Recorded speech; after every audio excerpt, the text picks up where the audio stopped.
Who will be the next Dalai Lama and who gets to choose him? These are questions with deep spiritual, political, cultural weight, not just for Tibetans, but for the entire world. And as the Dalai Lama turns 90 this week, he has announced that his reincarnation will be recognized by the Ganden Phodrang Trust, the non-profit he founded. And this directly challenges China, which insists it alone will choose his successor. And India has hit back, saying only the Dalai Lama and the established Tibetan institution can decide. Here's what happened. A day after China claimed that the Dalai Lama successor will need its seal of approval, the Indian government says only the Dalai Lama himself and the established Tibetan institution have the authority to decide on his reincarnation. Union Minister Kiren Rijiju, who is a practicing Buddhist, called the Dalai Lama the most important and defining institution for Buddhists, adding that nobody else has the right to make such an important decision. Rijiju, in fact, will represent India at the Dalai Lama's 90th birthday celebrations that are set to take place in India's Dharamshala on the 6th of July. And in an exclusive conversation with WION Siddhant, the president of the Tibetan government-in-exile has said that India could be a very likely choice for the next Dalai Lama's reincarnation, and that the decision will depend on signs from His Holiness when the time is right. Listen to this. His Holiness is born in a not free world, in a controlled authoritarian regime, then His Holiness would not have the freedom to carry forward his responsibilities. That is why His Holiness says he will be in a free world. And India obviously is a very likely choice for His Holiness, because there has to be a relation between the parents and the community that His Holiness will born, and there should be a master-student relationship between the family and the community where His Holiness is born. That is why, if His Holiness is reborn in India, which is very likely, and I cannot confirm it because it's for His Holiness to decide, as was mentioned also at the Meet the Press yesterday. It is too early right now, so for His Holiness to leave any signs or messages regarding his next life, it will come only when the time is right. So Chinese government always says that they welcome His Holiness to visit China and Tibet, but they put this condition that His Holiness should stay back. And because of that, His Holiness has responded that if His Holiness gets to go to China or Tibet, he will go, but not live there because there is no freedom there. But China has rejected the announcement, insisting only it can approve the next Dalai Lama. The Chinese Foreign Ministry on Wednesday said that the country's leaders had the right to approve the Dalai Lama's successor as a legacy from imperial times, and that China practices a policy of freedom of religious belief. A selection ritual in which the names of possible reincarnations are drawn from a golden urn dates to 1793, during the Qing dynasty.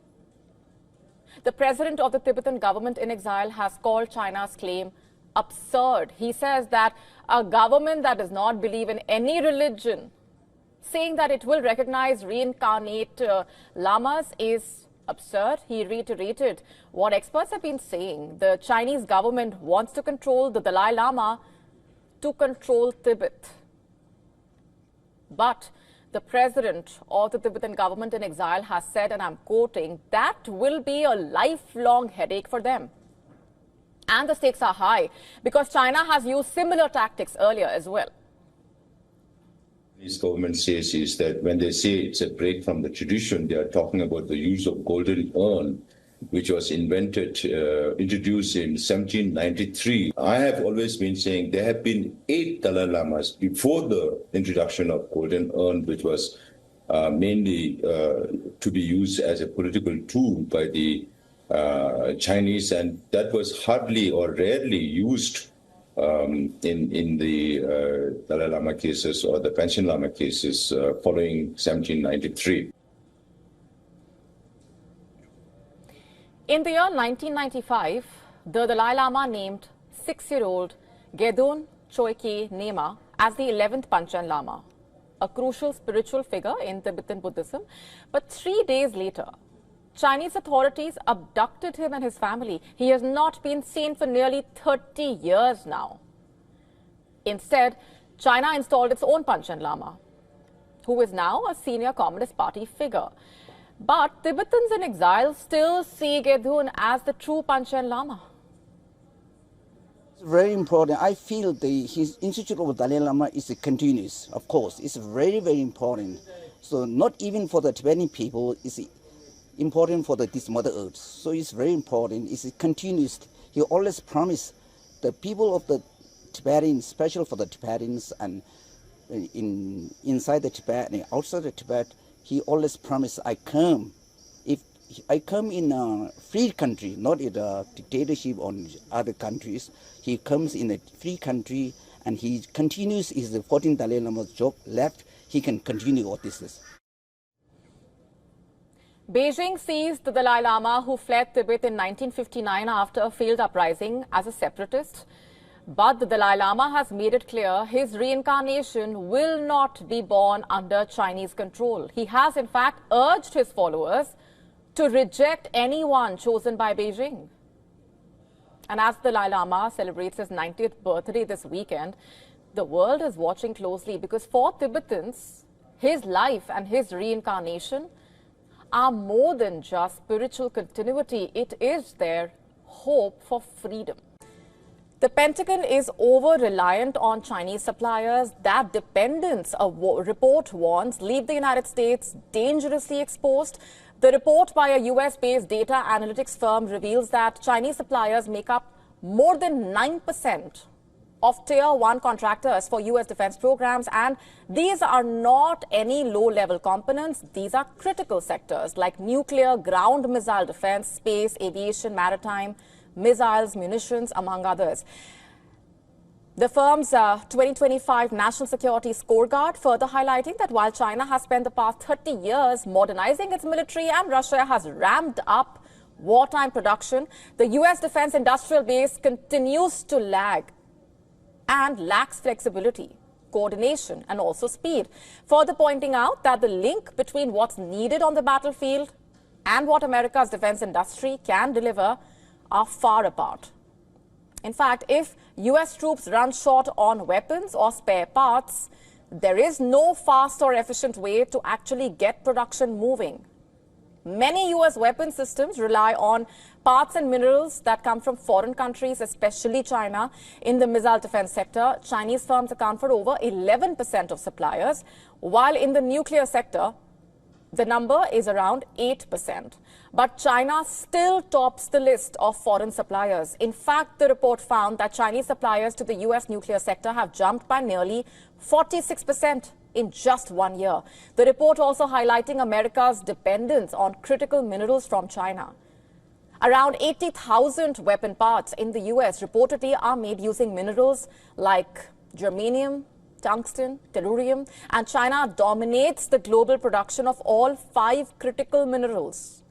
And after Beijing recently imposed export restrictions on some of these minerals, the report states that the risk to US defense readiness only grew, and with China in control of the supply of such critical minerals, as much as 78% of America's defense systems reportedly felt the impact of these curbs, and the US seems to be cognizant of its military issues. In fact, US President Donald Trump is reportedly aiming to invest billions of dollars to revitalize American shipbuilding as a deterrent to China's rapidly expanding naval fleet and commercial shipbuilding industry, especially in the Indo-Pacific, as well as to reinforce US maritime dominance amid growing fears of a war breaking out around Taiwan. And whether such investments can actually turn the tide for America's military remains to be seen. But one thing is certain, the US could fall well behind its adversaries, if it hasn't already. And some devastating news from the world of sport.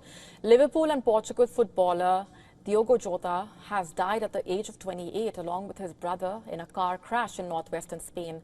Spanish authorities said a vehicle swerved off a motorway in the northwestern province of Zamora, confirming the deaths of Jota and his brother. Authorities saying the car caught fire and spread to other parts of the area. Reports suggest that the vehicle left the road due to a tire blowout while overtaking another vehicle and then caught fire. Jota's brother, who was 26, was also a professional footballer and played in the Portuguese second division. Jota got married just last month to his long-term partner, Ruth Cardoso, with whom he has 3 children. He recently posted pictures on social media of the ceremony, which took place on the 22nd of June. Portugal Prime Minister paid tribute to Jota, writing the news of the death of Diogo Jota, an athlete who greatly honoured Portugal's name, and his brother is unexpected and tragic. UK Prime Minister also reacted to Jota's death. Let me start with Jota, because this is devastating news, and I'm sure I speak for everyone in saying our first thoughts are going to be with his family and his friends in particular. But there are millions of Liverpool fans, but also football fans, non-fans, who will also be shocked by this. I think Liverpool Football Club have just put a statement out, as I understand it, but it is devastating. The Portuguese Football Federation called Jota not just an outstanding player but also an extraordinary person. The federation requested UEFA to hold a minute of silence before Portugal's match against Spain at the Women's Euros later today, and that request has been accepted. Jota's compatriot Cristiano Ronaldo also reacted. He said, and I'm quoting, "It doesn't make sense. Just now we were together in the national team. Just now you had gotten married. To your family, your wife, your children, I send my condolences and wish them all the strength in the world. I know you will be always with them." Several Liverpool fans paid tribute to Jota outside the club's home stadium of Anfield by leaving behind flowers. The UK Deputy PM was among those to pay tribute.